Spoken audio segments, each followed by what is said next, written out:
Falter-Podcasts werden durch Werbung unterstützt. Das hilft bei der Finanzierung unseres journalistischen Angebots. Falter Radio, der Podcast mit Raimund Löw.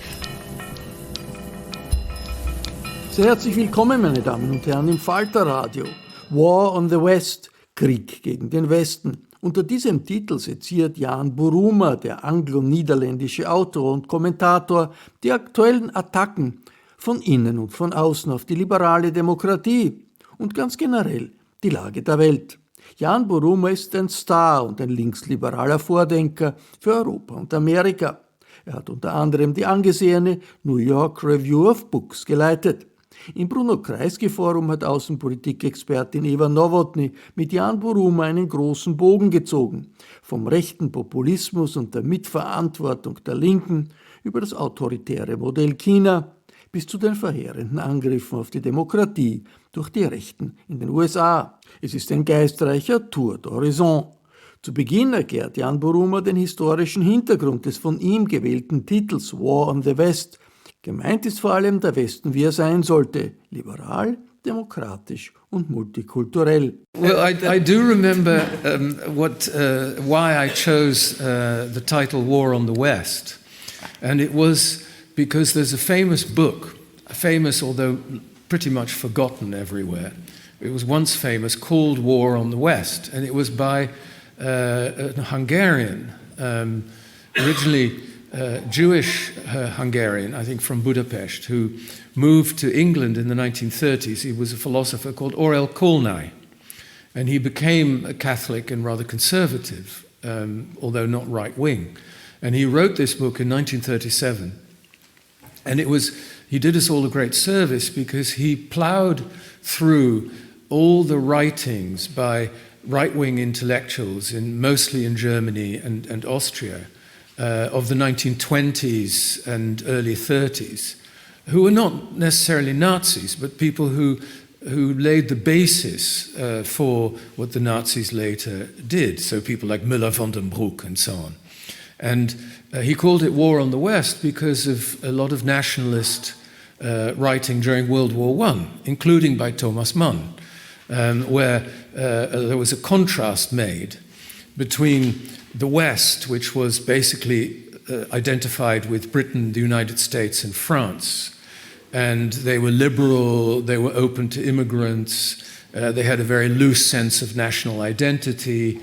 They were, from the point of view of these people who wrote these things, they were materialistic, only interested in money, etc. And the East, in their view, were the people who understood the values of Blutenboden and who had a spirit and a national soul and so on and so forth. And this was particularly strong in World War I, and then, of course, became very popular in the 1920s and 30s, and then in its extreme form became National Socialist. And I was very impressed when I first read this book because it made a lot of sense, because what he was really describing was not so much the West as it is, because the West is many things. I mean, it's conservative, liberal, tolerant, intolerant, etc., etc. But it described through the eyes of its enemies an idea of the West, and an idea of the West that was associated with liberalism, with free market economy, with very often, of course, Jews. And when Avishai Margalit, the Israeli philosopher, and myself wrote a book called Occidentalism, and that was called, the subtitle was The West Seen Through the Eyes of Its Enemies, it was widely misunderstood by people who assumed that what we were, even people who much approved of the book, I think often for the wrong reasons, who assumed that what we were talking about was the West as some existing geographical, cultural phenomenon, and people from the Middle East and Asia and so on, which was, of course, not our intention. It was to describe a particular idea of the West, and the people who hated it so much that they wanted to commit violence. And I think what this article refers to is that idea of the West is once again in danger and being very much squeezed, as was true, of course, in the 1920s in Europe, being squeezed between left-wing anti-liberalism as well as right-wing anti-liberalism. Yeah. When I was looking at your list of publications in bibliography, I found and I was interested in one of the books that you published with the title Year Zero, 1945. Right. And it caused me to think, because in a way I have the feeling that we are now again in some kind of zero year, yeah, a year which is a sort of a turning point in so many respects. And 1945 was the starting point for a development in a very positive direction. Multilateralism, international institutions, democratization, human rights regimes, some kind of rule of law, and a system of global governance that served the whole world very well. And now, at the moment, we have arrived in a situation where this may be the starting point of a big unraveling, where all these achievements are put into question, where multilateralism is put in question, international institutions are ignored or under attack, human rights, democracy. I mean, things are going backwards in a way. Yes, I agree with you, but I don't think it started this year. I think it's becoming perhaps more dramatic, but that unraveling started earlier, I think. And the reason it was relatively positive in 1945, which was not a particularly positive time for most people to live through, but it was still full of hope, was because what came before couldn't have been worse. And so the shock of World War II and what had happened and the wreckage of Europe and China and East Asia and so on meant that people felt that, well, this never again. And so we have to build institutions that make sure that that kind of catastrophe can't occur again. And that led to, indeed, a kind of consensus between sort of moderate conservatives and social democrats. I mean, the left and the right both felt that it was a good thing to build a world where this would no longer be possible. And so, indeed, multilateral institutions, beginning of European unification. I mean, one thing when I researched that book that struck me very much was that I came across in the library a magazine that may not exist anymore, but it was a magazine written and edited by American GIs for American soldiers. It was a magazine called Yank. And the articles in this magazine, Yank, were way to the left of the Democratic Party today. In terms of racial relations, in terms of rights and human rights and economic equality and so on. So this is an illustration of that the whole world was then sort of going in a left-wing, moderate left-wing direction. And I think what in some ways kept that alive, perhaps perversely, is the Cold War.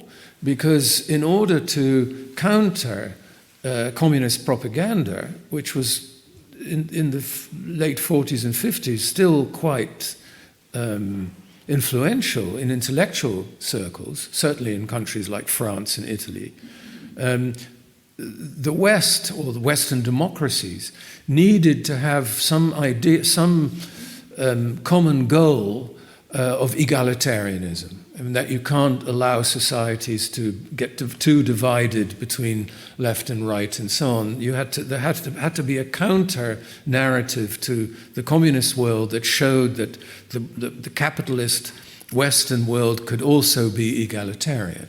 And I think one of the unintended consequences of the end of the Soviet Empire in 1990-91 was that ideal was very quickly jettisoned, and because people felt it was no longer really necessary. It could all be left to the free market now. And that, of course, also had an earlier history. It really began in the period of Margaret Thatcher and Ronald Reagan, when there was a reaction to too much union power and a resurgence of a certain kind of nationalism, kind of fetishism of the free market and so on, which in those days was very much something that came from Britain and America, but had an influence in other Western democracies. And after the fall of the Soviet Empire, really became not everywhere to the same extent, certainly not to the same extent in Austria or Germany or France than it did in the United States or Britain, but it sort of became the consensus. And this is, of course, what now people call neoliberalism.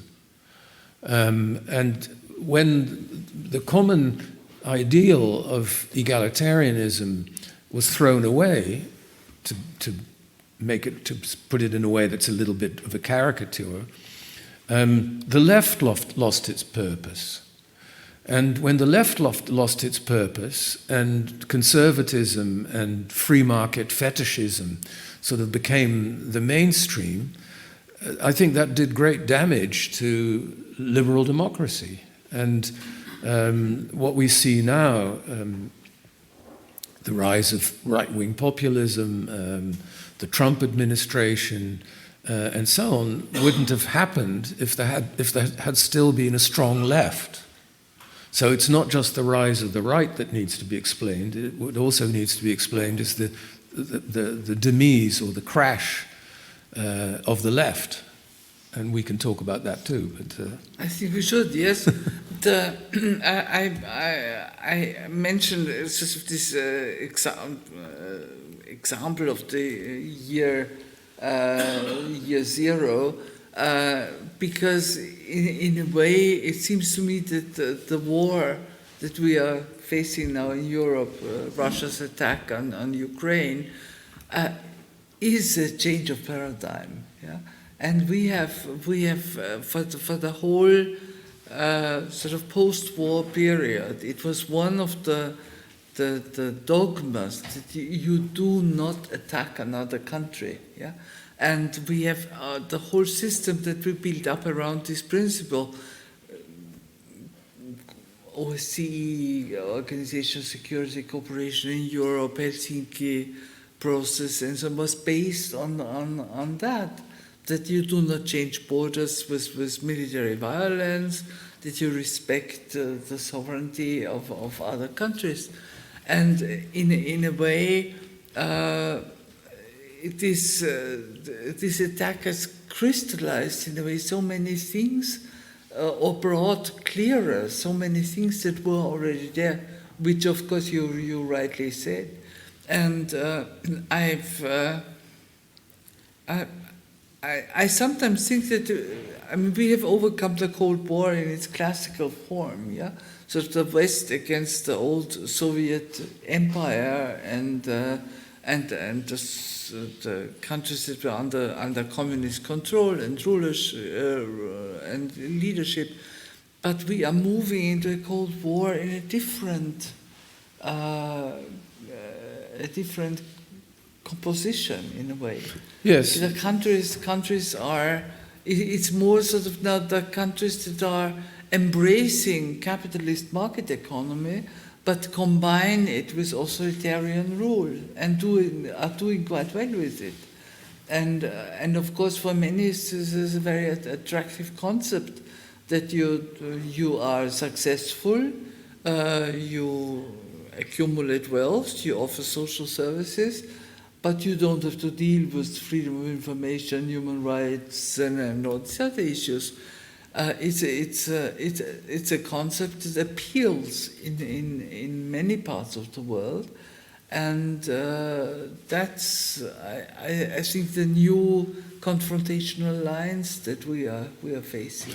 Yes, I think that's true. I mean, we shouldn't forget, of course, that tanks, Soviet and East German tanks rolled into Hungary and Prague and so on before. We were there, yes. There were wars in the Balkans as well, so it's not completely unprecedented.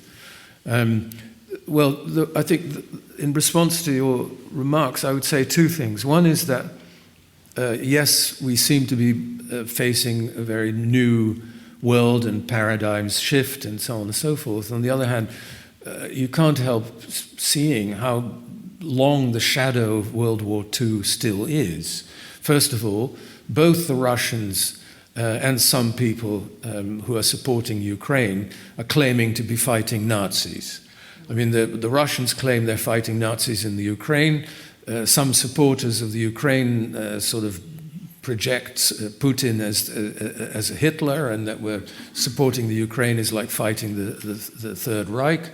You see a split, an old split, going right through Europe of Britain and America being most vociferous and most hawkish about fighting Russia and helping Ukraine and so on, blaming Macron because he keeps trying to talk to Putin, and blaming Olaf Scholz for being too slow to support Ukraine, and seeing them as sort of appeasers. So you get the old divisions that were already there in World War II. And it only shows that it's very difficult to escape history, even when things look so new. The other thing I would say is that I think you're absolutely right that this model of authoritarian capitalism is a new challenge. And it was a challenge that was not posed by the Soviet Union, because the Soviet Union was not seen as a serious economic competitor. The West didn't do business of any scale with the Soviet Union, and it was a relatively weak and poor country. I mean, they had nuclear bombs and so on, but it was not a serious economic force. I would say the pioneers of this model are not in Europe, but it's China. Of course. And the model for China is Singapore. And Singapore is a small city-state, so it's easy to have a kind of authoritarian system with democratic trappings, which is still basically capitalist. But Deng Xiaoping, when he opened the door to China for international business and wanted to introduce a kind of capitalism while retaining the monopoly on power by the Communist Party, Singapore was really the model. And in Singapore, they pretended in a self-serving way, or Lee Kuan Yew did, that this was somehow natural to Asians. And in Singapore, they talk about Asians because they don't want, if they say the Chinese, then they discriminate against the Malay minority. So they can't say that this is a Chinese culture, but they call it Asian. In any case, they abuse the notion of Chinese civilization, of Confucianism, and pretend that this is that obeying authority and so on is somehow the natural cultural thing.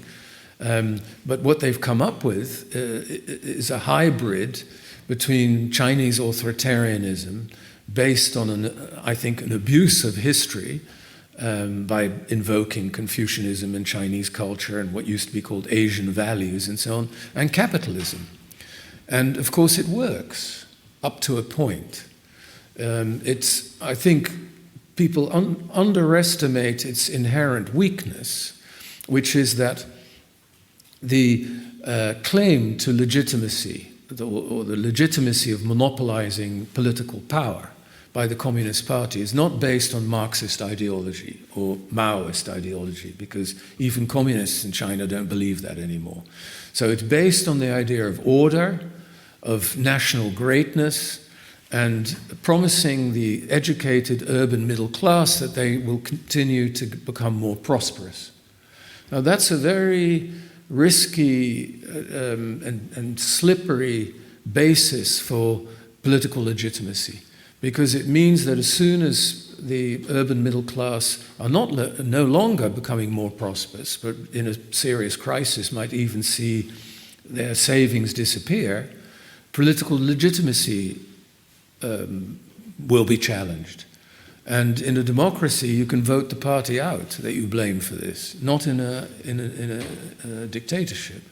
But they are the model, and clearly a lot of authoritarian leaders around the world find this attractive, because it means that people become your friends and family, and more people than that. A particular class of educated people can be relatively prosperous, and yet you hang on to authoritarian power. But how far that the rigid control of the population goes, we have just seen now in a very vivid example with the lockdown of Shanghai and the partial lockdown of quotas in Beijing as a consequence of the corona infections. Yeah? And I think I remember one of the most horrifying pictures of that whole thing was from Shanghai, where you had totally empty streets, and the only thing that was moving was a little robot dog who was walking the streets and announcing curfew to people. No people. Not only announcing curfew, they had loudspeakers saying, "Contain the freedom of in your heart." Yeah. Yes, it was very chilling. And the consequences for the whole sort of global economy, supply lines, transport, and so on, are horrendous. Yes, absolutely, and it shows the weakness of an autocratic government like that. That once you've dictated a certain policy, it's very difficult to change. First of all, you can't get voted out, and secondly, you feel that it's a challenge to your authority if you suddenly embark on a different policy. So it's the other thing. I mean, telling people to contain the freedom in their heart, of course, is an interesting slogan. I'm paraphrasing. I think it was something slightly different, but it's something that Maoists would never have said, because they weren't interested in freedom in people's hearts. They were not interested in freedom at all. They were interested in other things, and what this model that you mention of autocratic capitalism does, and it's a very clever model, which is that it allows prosperous individuals a lot of personal freedom, unlike in Maoism or even in the Soviet Union. You can live where you want, you can marry who you want, you can go to nightclubs, you can travel to Europe as a tourist, you can buy a Maserati, you can do all these things. And as long as but the one thing you can't do is organize anything that's not under control of the party. And that means that people have no political freedom whatsoever, but they have a lot of personal freedom. And that means that the people who are relatively well off in these systems will become conservative, because they want to hold on to those privileges.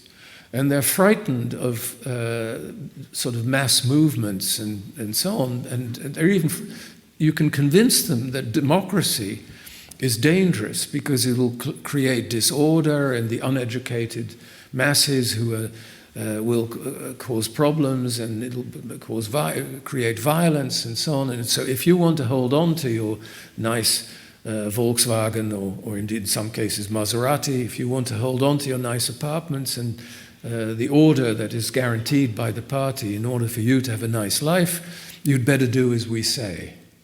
And that's, again, as long as the urban educated classes do all right, that's a fairly stable system. It's no longer stable, in my view, when people no longer do all right. And so COVID is probably a real problem for the Communist Party. Nice. But I've been saying for the last 20 years that the Chinese Communist Party was vulnerable, and they're still there. So I probably overestimated their vulnerability. We don't necessarily have to look at China. I mean, we are also in Europe confronted with the authoritarian temptation. Yeah? We have Hungary and the Orban government flirting with what they call illiberal democracy, which in my opinion is contradictio in adjecto, because democracy cannot be illiberal. I mean, this doesn't go together. But you have Turkey, you have sort of a very authoritarian shift in Poland, and finally, I mean, you have certain phenomena also in the United States that are troublesome in that respect.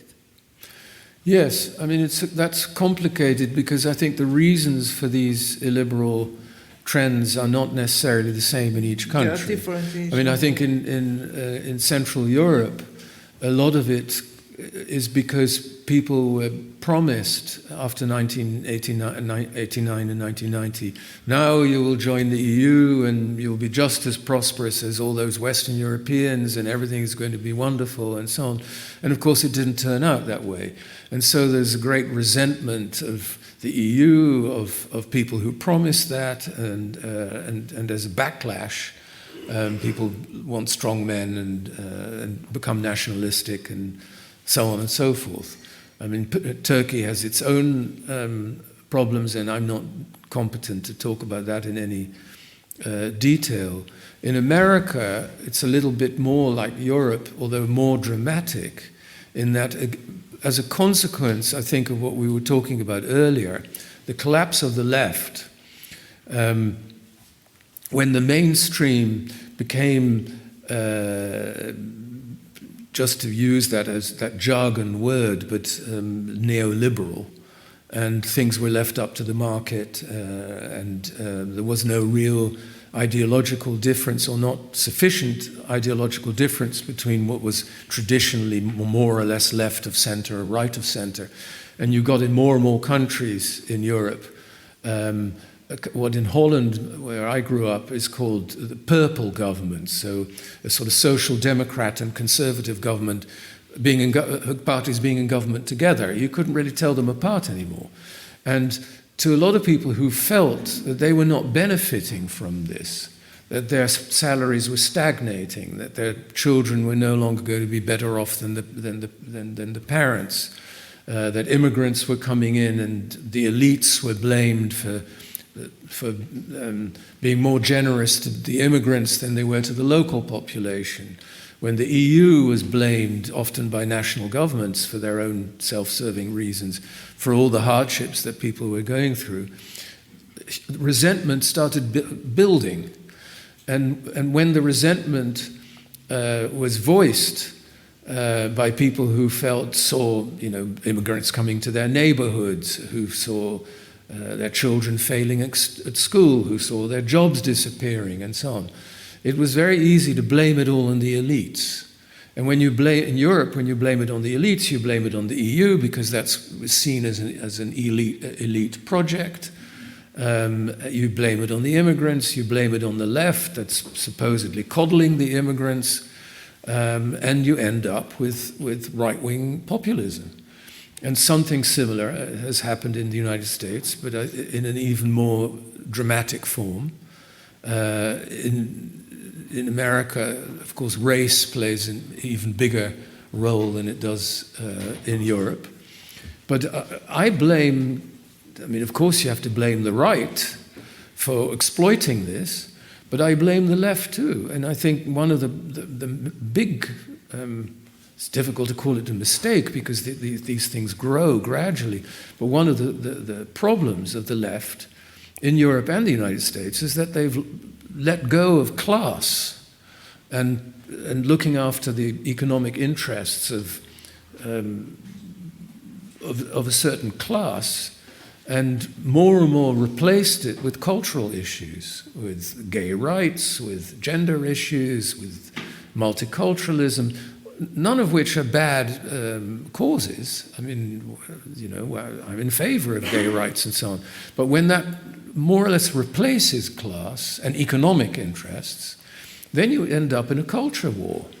And when you end up in a culture war, people who are not on the left start their own culture war. And stressing again, coming back to your first question, coming back to Blut und Boden. And so I think the culture war is a disaster for democracy, or liberal democracy. But we are not only in the United States, also in Europe, we're in the middle of that controversy. And the question is sort of where do you go from there? Yeah, I mean, in the United States, you have, I think the situation is even a little more difficult perhaps than in Europe because of that two-party system that in the way politics are handled, yeah, enforces very radical positions on both sides, yeah. While in England is an exception, but most of the European countries have multi-party systems which dilute, in a way, a little bit these tensions and offer more room for channeling. That is true, positions. but that has its own weakness, which is, I mean, the strength of that, as you say, is that you can form a cordon sanitaire against the really radical right parties. You can prevent them from ever becoming part of the government by having coalitions of parties who have very little in common except they want to keep the right out. But that's a short-term solution. I mean, the resentment that drives the far right will only get worse because of that, because it strengthens the feeling we are not only left behind, we're kept out of power or kept down, it's these elites and they have to be, etc. So it's not, I agree with you that in the short term that makes you feel a little bit safer in Europe than it does in the United States, but it doesn't solve the problem.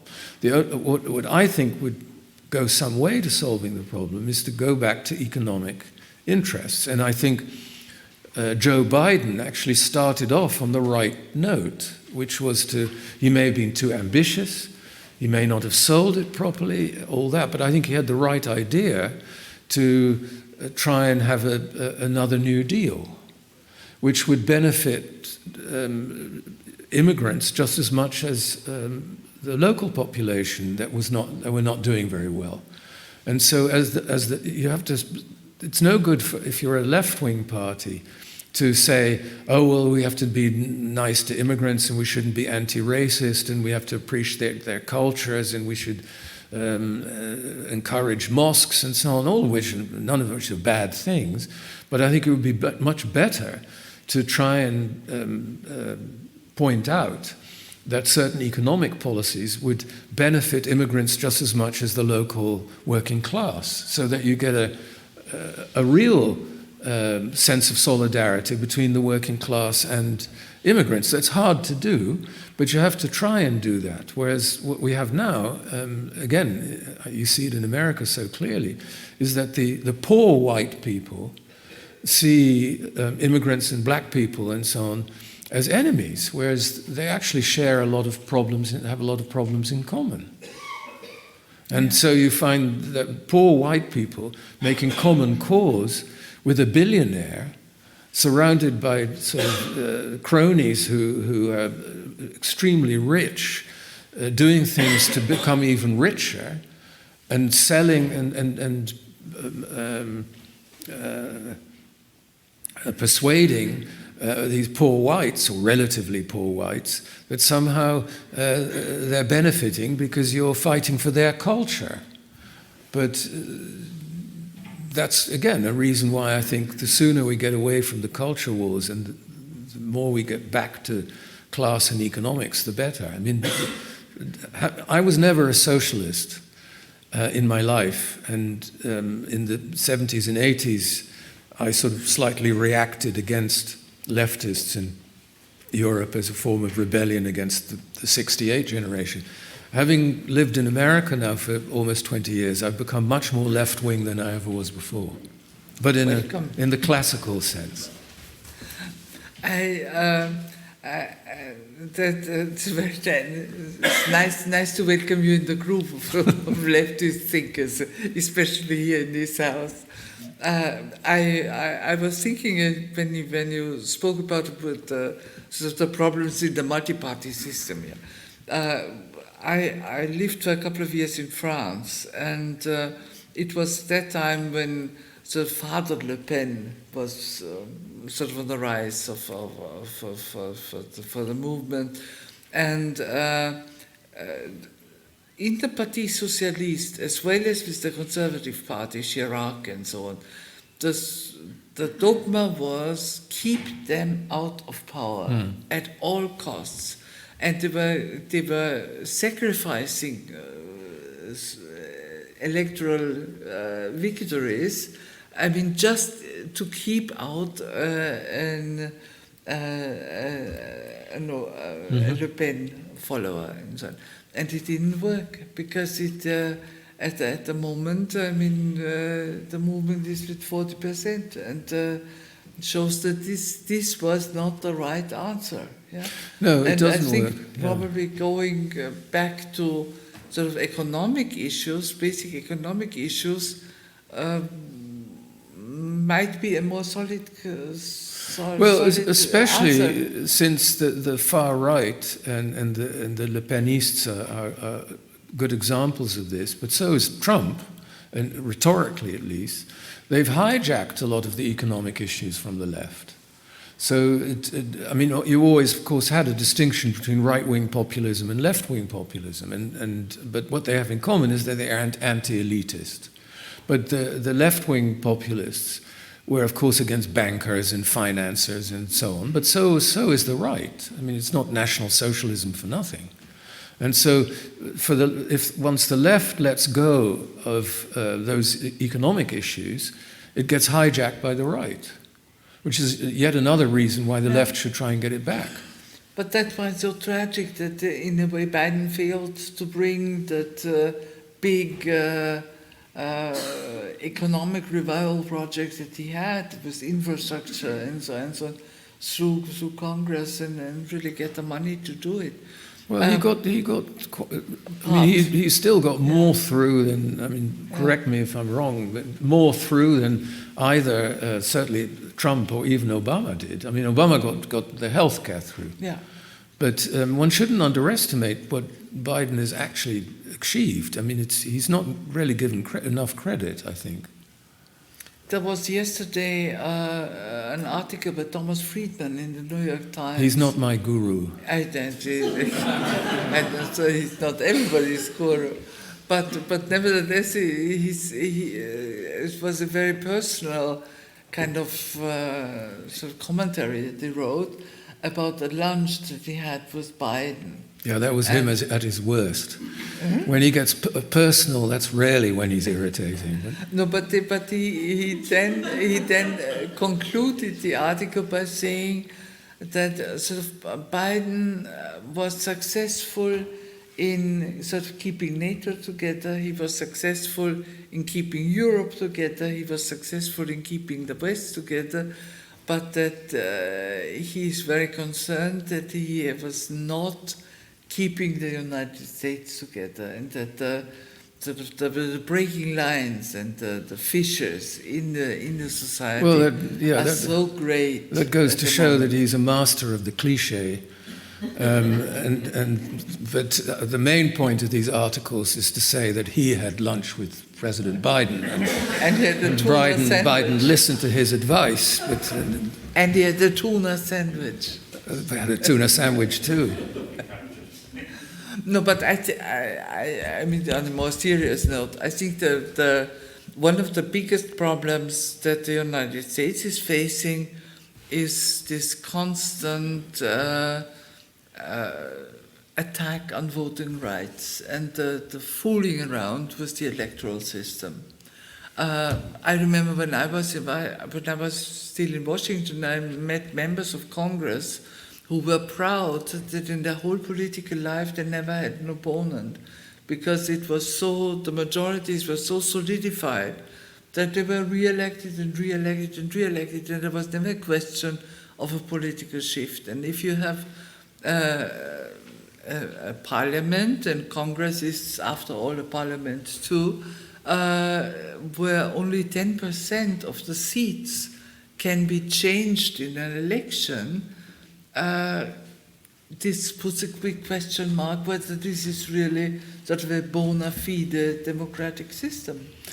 Yes, of course, both parties do this. Yes. And some of the oldest democracies, I mean, Britain particularly, have had these kind of practices forever. I mean, you had the so-called rotten boroughs, and corruption has always been there.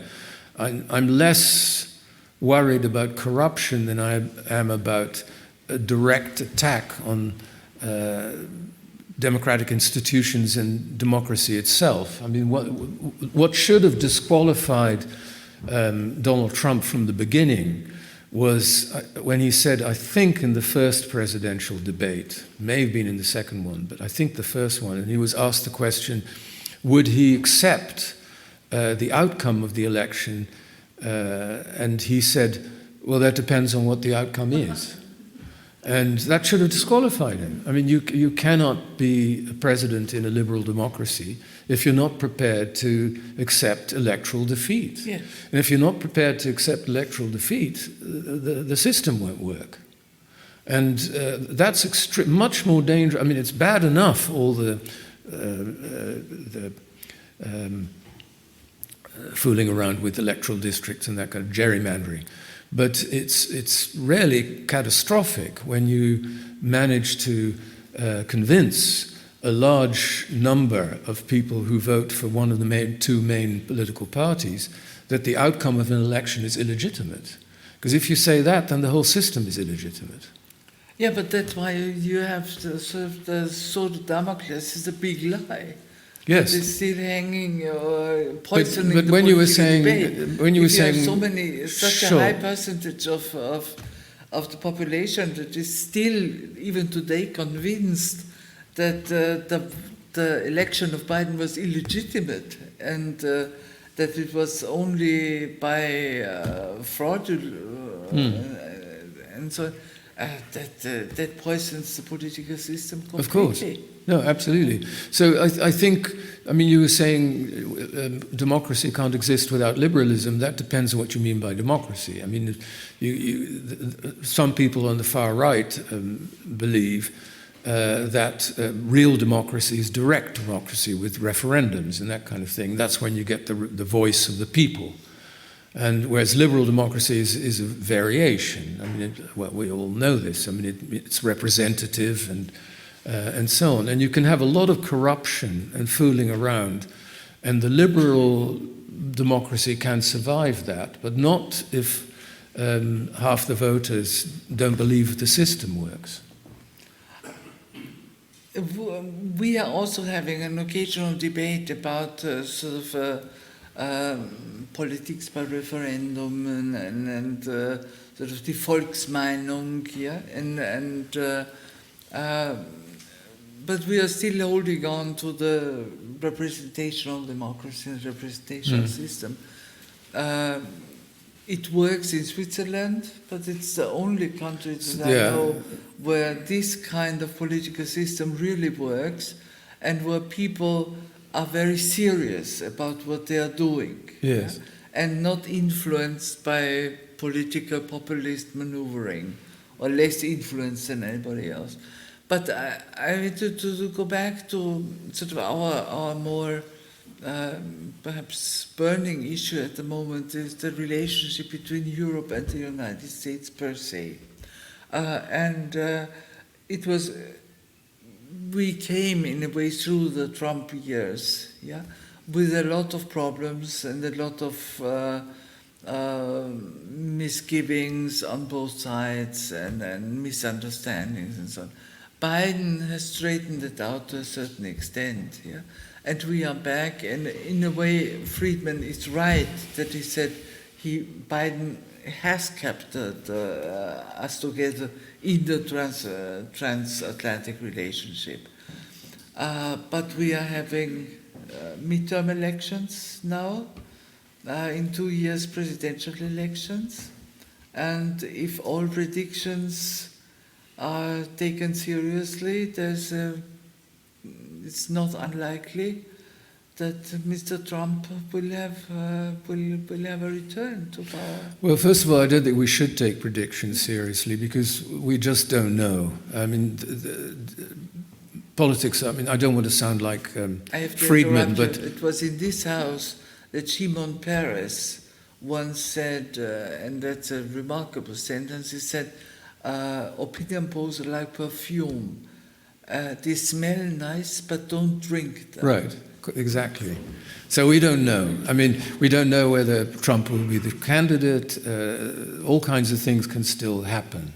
But the President of the United States is an immensely powerful figure, and it is indeed possible that he could come back, and that would, again, challenge all those things that Biden has been trying to put together. There's no question. And you already see in different parts of the world countries anticipating this. In East Asia, for example, there was, because of the war in the Ukraine, the Taiwanese, among others, are getting very anxious that China might be tempted to do something similar. They didn't really take their defense terribly seriously like everywhere else. The young people that would much prefer to have fun than to be conscripted into the army. And they're beginning to change this very fast, and they're talking about having conscription again. But there was an opinion poll, and for the first time, less than 50% of the Taiwanese population thought that America would come to their rescue in the case of a Chinese invasion. And that is because of Trump. People realize that if Trump comes back, things could go very badly wrong again. And in some ways, it's a necessary wake-up call, in my view. I mean, it's a very harsh and dangerous and risky wake-up call, but it was a necessary one. Because, again, to go back to 1945, the deal behind the world order that was created then, at least in the non-communist world, was the United States will take care of our security, whether you were Japanese or Dutch or Austrian or British. The United States will take care of our security. We don't have to worry about that too much. We can concentrate on rebuilding our economies and being prosperous and wealthy and so on. And that made us all sort of into adolescence, that we resent the dependence on our father and we want to kick him in the shin at every opportunity. And this is not a healthy situation, especially now that most Europeans are more prosperous than most Americans. So it's also not for nothing, and Trump understood this very well, that many Americans can be talked into feeling resentful that their tax dollars go into paying for protecting Europeans and Japanese and Koreans and so on, even though those people being protected are not pulling their weight and are dependent on us. And again, for a good liberal democracy to function, there has to be a certain sense of responsibility for your own security. You can't be completely dependent on the United States forever. This is not a good situation. And it could be that Trump, and now Ukraine, has woken up Europeans and East Asians sufficiently that they will take seriously this idea of paying more for our defense, for being more independent. We can't cut ourselves off from the United States, certainly not yet. But it'll be very difficult, but it's absolutely essential that Europeans start thinking seriously about this. And by Europeans, I mean in particular the Germans, because without Germany, nothing will really change.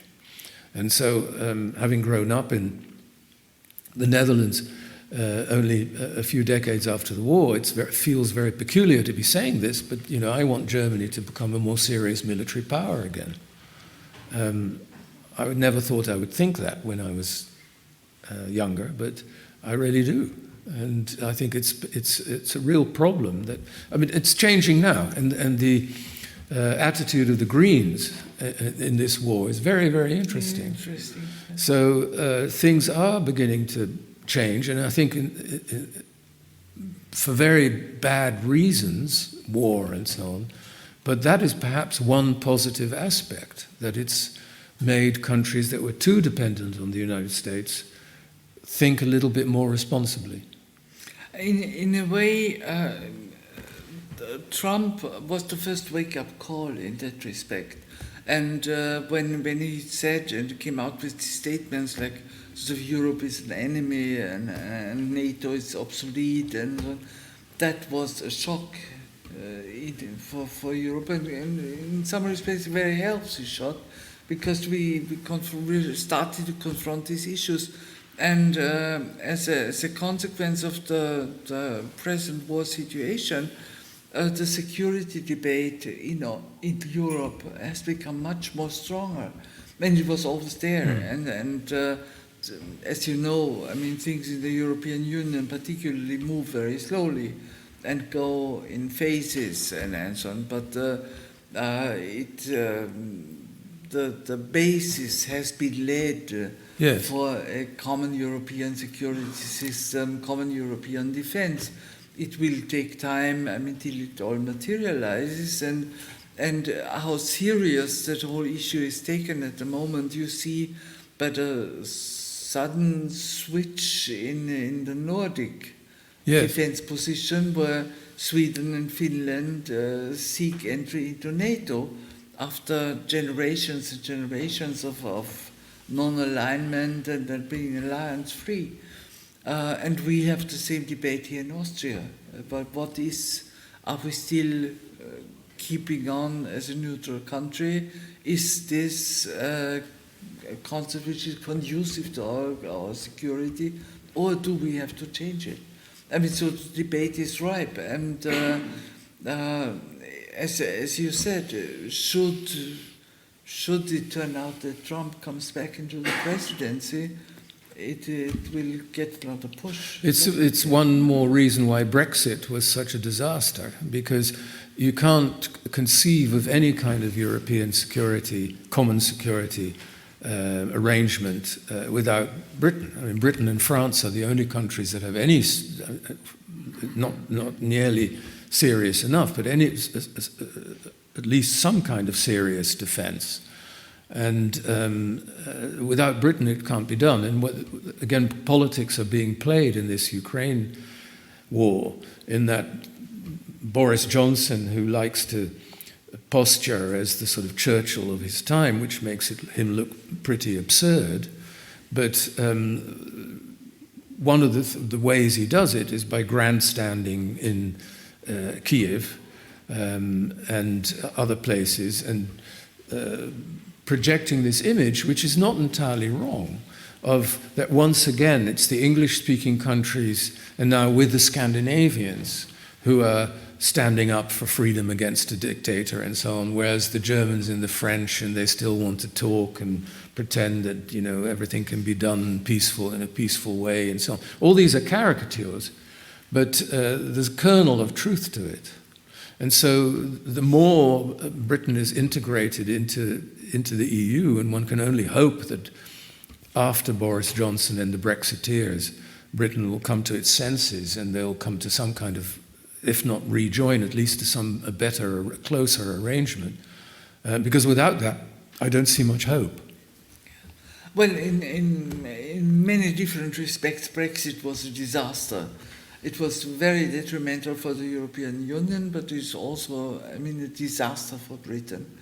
I remember that you had, not so long ago, an article in Project Syndicate about the relationship, about the consequences of Brexit and the relationship between the United States and Britain. The Churchill Complex was a book, and it's.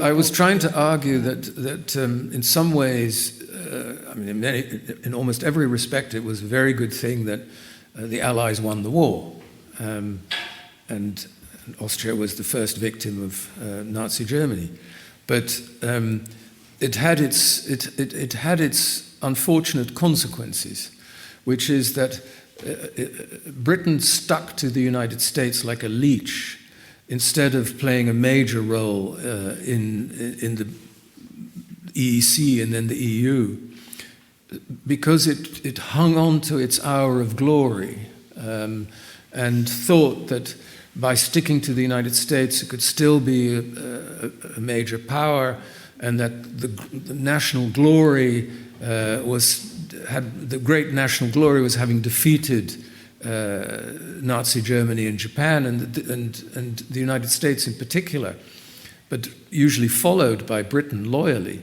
embarked on a lot of stupid wars because presidents tended to see themselves, wanted to be Churchill and not Attlee, or not Chamberlain.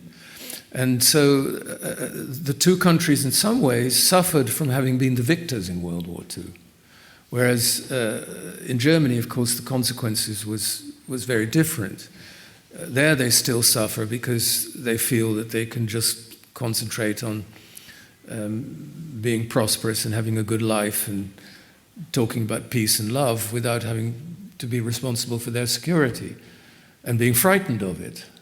So again, it shows how historical events shape the future and how difficult it is to get away from those events. I mean, Austria's neutrality, or carefully cultivated neutrality, no doubt has a lot to do with Austria's history in the 20th century. Certainly. It was the result of, it was neutrality that brought back sovereignty, independence, separated Austria from the German question, right, and got the foreign troops out of the country. Yes. And in a way then it went through several phases, which we do not get into that discussion here now. Right. But at the moment we are in the situation that about close to 90% of the population are deeply attached to the status of neutrality. Yeah. And it's very difficult to it's a very comfortable any other comfortable situation to be in. Yeah. Which does not mean that we have not played our role also, modest as it is, in the building up a European security system. We are members of PESCO and we are sending troops. We are still in the Balkans and so on. So we do modestly, but nevertheless we are doing our share. Yeah. But in the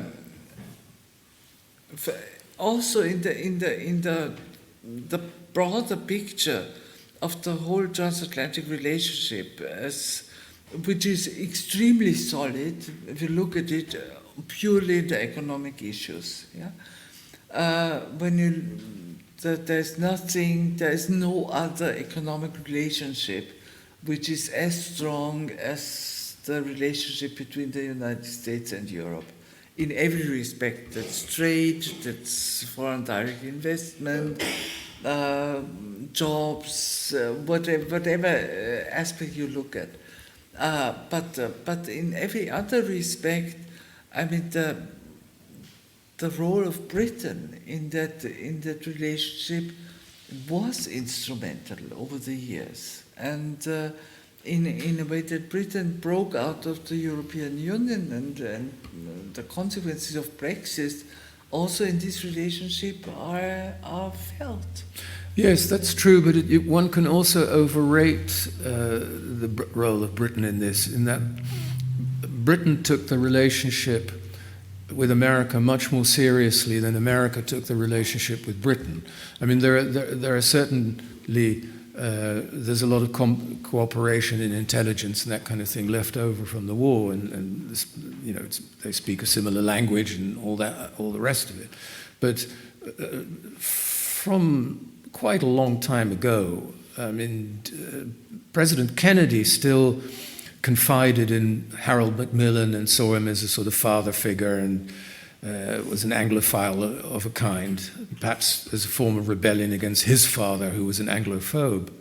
But from Johnson onwards, really, the Americans took Germany probably more seriously than Britain. Germany was the major power in Europe, not Britain. I mean, there was nostalgia, and Ronald Reagan and Donald Trump and they like going horse riding with the Queen and all that kind of thing. But that's not serious. And I think when the Americans were serious, and that was true, think of after the Gulf, I think it was after the Gulf War, the first capital in Europe that George H.W. Bush visited was not Britain, it was Bonn still at the time. And so Germany was considered to be the major power, and the Americans wanted Britain always to be the kind of the middleman, wanted Britain to be in Europe as the sort of the country that understood America best and all that.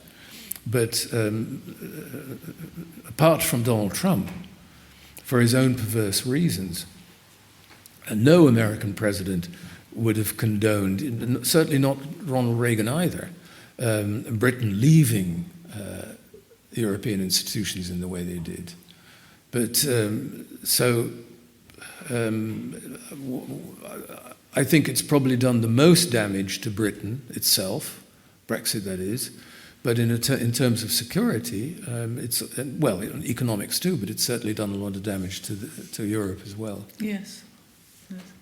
I can cite you one example where Europeans have become very resentful of the special relationship between Britain and the United States, and that was in Washington, where the British embassy and its diplomats had special passes which enabled them to go into the State Department without any security checks and sort of complete free access and free movement, while the rest of us always had to apply appointment, wait, security checkup, and so forth. So there was a lot of grumbling here about the special relationship. I wonder if that's still true today. I'd be slightly surprised. No, I think that's... but yeah, there are those perks, but they sort of feel a bit like Ronald Reagan riding his horse with the Queen. I mean, there are these nostalgic leftovers, but the relation. I don't think the relationship for a long time has been taken very seriously by Washington. I mean, the language. I mean, for example, Obama wrote a book, and I can't remember the title now, not about his own background and so on, but he wrote a book about foreign policy in which Britain is only mentioned once. And it's especially the British themselves rarely overrate, I think, the importance of this special relationship. I would agree, and I think now even the American politicians know that they have to go to Brussels if they want anything in Europe. And Biden has been doing that very well, and Anthony Blinken as well. Well, it was Kissinger who said that the problem with Europe is that you didn't know who to call. The famous phone number. Yeah, and so meantime they know. So that often went through London, and that's no longer true. But I don't think that the problem is so severe anymore. I mean, I think they do know who to call. They don't know who to call, and they don't know where to go. And the first call is usually to the German Chancellor. Das war ein Gespräch mit dem Buchautor und Kommentator Ian Buruma mit Eva Nowotny im Bruno Kreisky Forum vom 24. Mai 2022. Beim Kreisky Forum bedanke ich mich sehr herzlich für die Zusammenarbeit. Ich verabschiede mich von allen, die uns auf UKW zuhören, im Freirad Tirol und auf Radio Agora in Kärnten. Die intellektuellen Debatten unserer Zeit finden im Falter regelmäßig ihren Niederschlag. Ein Abonnement des Falter können Sie im Internet bestellen, über die Adresse abo.falter.at. Ursula Winterauer hat die Signation gestaltet, Philipp Dietrich betreut die Audiotechnik im Falter. Im Namen des gesamten Teams verabschiede ich mich bis zur nächsten Folge. Sie hörten das Falterradio, den Podcast mit Raimund Löw.